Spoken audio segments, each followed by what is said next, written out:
price. So last but absolutely not least, we start looking into 2016 and we have the Xiaomi Mi 5.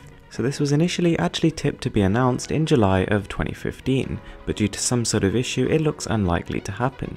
However, recent leaks on Oppo Mart and GSM Arena have pointed to some ridiculously good specs. A 5.5-inch Quad HD display, and most importantly a Snapdragon 820 processor.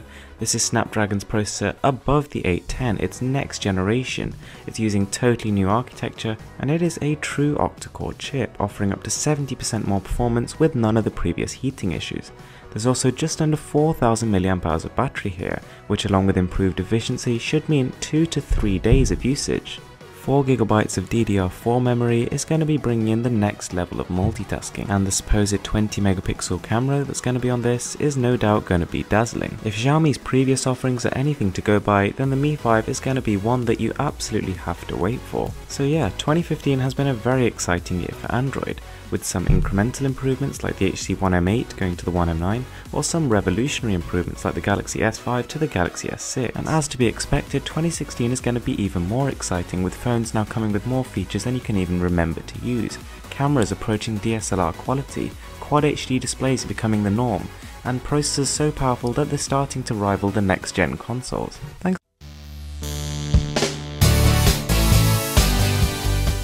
Onto the Lenovo K3 Note, and coming from a manufacturer which basically tends to stay well away from this area, I was impressed to say the least.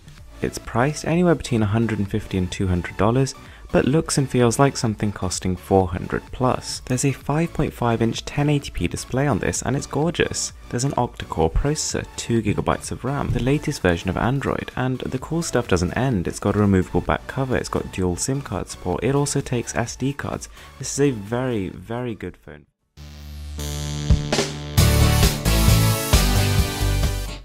The next one is the Xperia Z3 Plus, and this is a phone which doesn't get nearly enough credit as it deserves. I've actually got a lot of respect for Sony, but they just don't spend enough on marketing. To start with, even the original Xperia Z was gorgeous to look at, and I think because of this and the fact that Sony hasn't really changed the body of the phone too much, has given them much more slack than they deserve. It's a glass slab admittedly, but it's pretty and it's functional. It has the top of the line components, the best displays on the market, one of the best cameras, and even hi-fi audio, a bit like HTC. It's also one of the most resilient phones on the market, with waterproof and dust-type features enabled, IP65 and IP68. And combine that with just under 3000 mAh of battery and a very efficient operating system, you've got 2 full days of use and a phone which is basically perfect.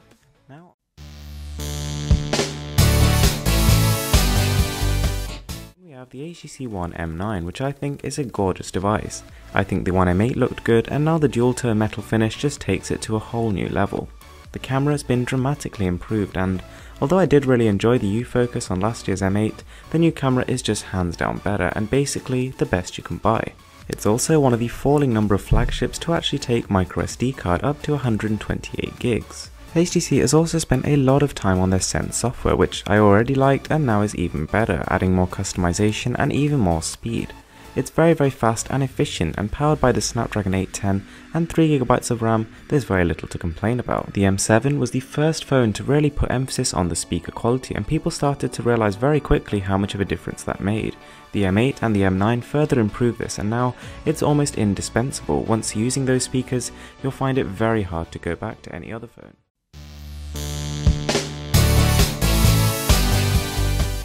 ZTE Nubia Z9. I love this phone. First of all, I mean, just look at it, this thing looks like the future. When I first saw the announcement trailer, I was literally like, no way is this a real phone. I thought someone was taking the mick. It's well specced out with the cameras as well, with a solid 8 megapixel front camera and a really good 16 megapixel rear. And the Z9 is fast. Now, something I found really interesting is that the phone actually comes in 3 tiers, and the top end one has a Snapdragon 810 processor and 4GB of RAM. That is huge. There's a 5.2-inch 1080p edge-to-edge display, which is just glorious to look at, and I think it's the perfect resolution for this day and age. The only thing that isn't outstanding about this phone is the battery, which at 2900 mAh is not poor either.